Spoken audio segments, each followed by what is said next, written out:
So for that, to our first speaker, Dr. Michael Harris is a pediatrician by practice and co-founder of SF Voice for Israel, a grassroots advocacy organization now affiliated with StandWithus. Please welcome Dr. Michael Harris.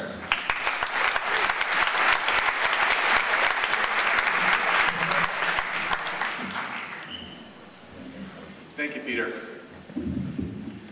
The Jewish Film Festival is an important cultural institution in our community. Yet, as Peter noted, this year there has been an uproar, not only from our local Jewish community, but from Jewish communities around the country and overseas over the film festival's choice of this film and speaker. My presence here should in no way be considered as either endorsing or even adequately balancing this event. These few minutes cannot in any way provide an appropriate response to the next 2 hours. I came here today to give voice to a different perspective, the perspective of the wider spectrum of the Bay Area and global Jewish communities, including our own community institutions, such as the Jewish Community Relations Council, the J, our community's newspaper, and including the respected Talpi and Corrie foundations, all of whom have expressed strong opposition to this program as being inappropriate for a Jewish film festival. All of us here know that Rachel Corrie tragically died when she intentionally put herself in harm's way during an IDF counterterrorism operation in the Gaza Strip.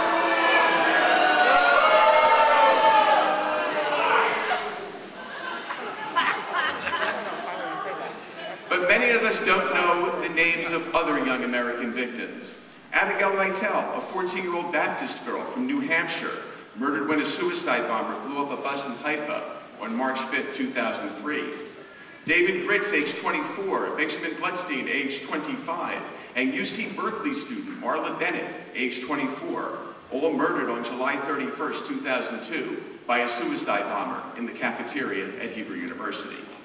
And there are Israeli Rachels. Rachel Levy, age 17, was murdered in Jerusalem on March 29, 2002 by a suicide bomber. Rachel Thaler, age 16, died February 27, 2002, as a result of injuries when a suicide bomber exploded himself in the Sbarro Pizzeria in Jerusalem 11 days earlier. And there are more, too many more, Israeli Rachels. And none of them were engaged in anything more risky than riding a bus or going to buy a slice of pizza or a cup of coffee. And just as Rachel Corrie should be alive today, so should all of these young men and women.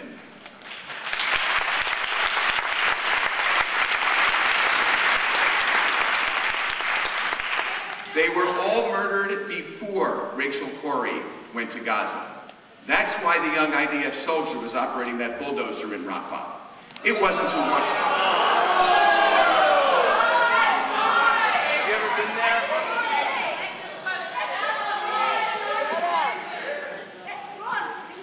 It wasn't to wantonly destroy Palestinian homes. It was...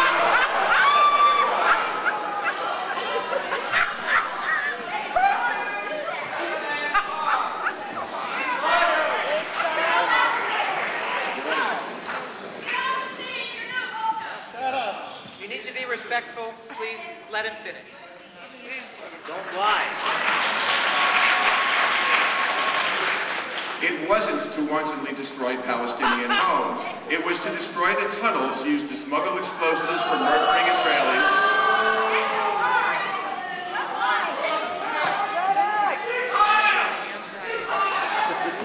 Folks,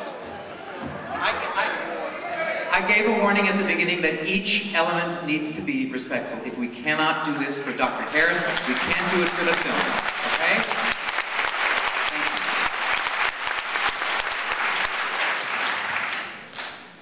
It was to destroy the tunnels used to smuggle explosives for murdering Israelis. Tunnels that even now the so-called Free Gaza members proudly boast of touring and photographing. The International Solidarity Movement recruited Rachel Corrie at the height of the terror war and instructed her to ignore IDF security warnings.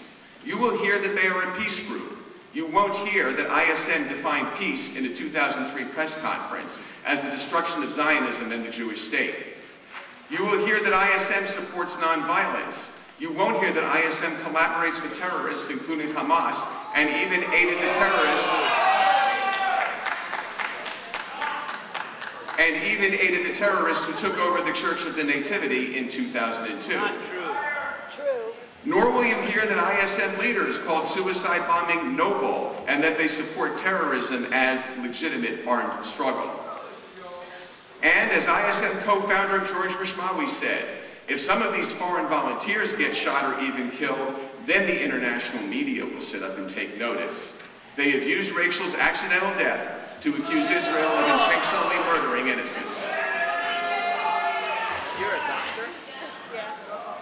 Dr. Jeff. You will hear Israel's counterterrorism measures demonized, but not why they were necessary. You won't hear about the organized, savage suicide bombing war that Palestinians unleashed against Israel in 2000, a war that murdered over 1,000 Israelis, mostly civilians, and wounded over 7,000 others, using bombs filled with razor blades, nails, and rat poison.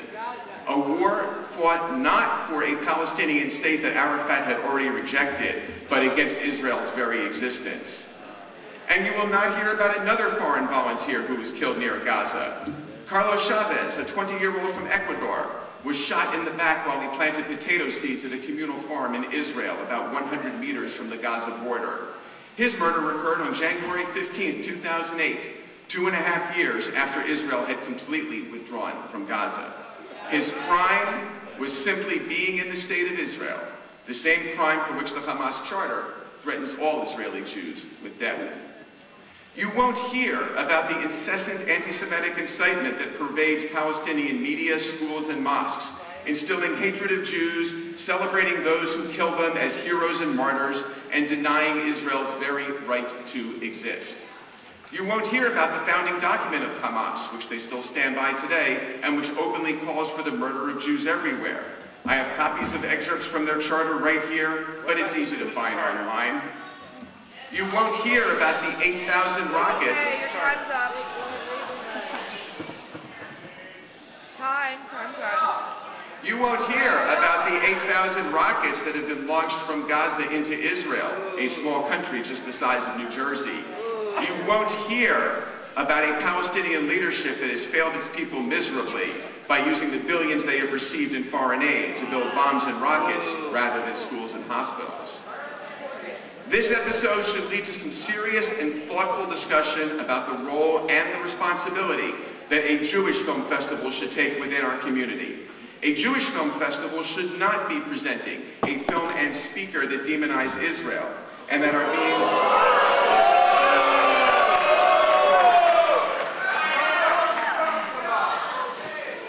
Let's get this over with.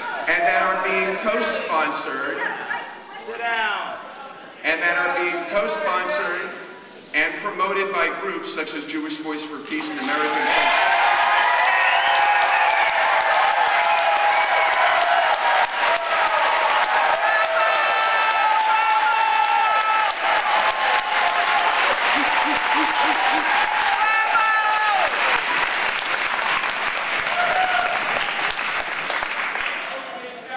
Groups that support boycotts, divestment, and sanctions against Israel.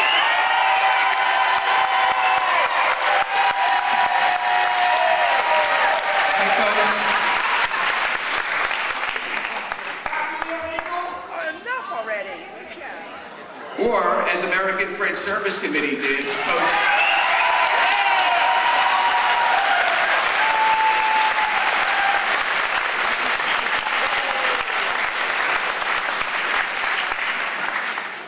host a dinner for Mahmoud Ahmadinejad.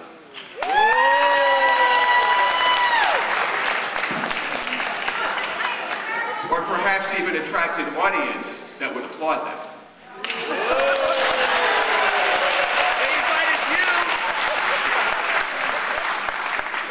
No mother should have to bury her child. Not Cindy Corrie, not Marla Bennett's mother, Linda, and not Carlos Chavez's mother, Gloria de las Mercedes.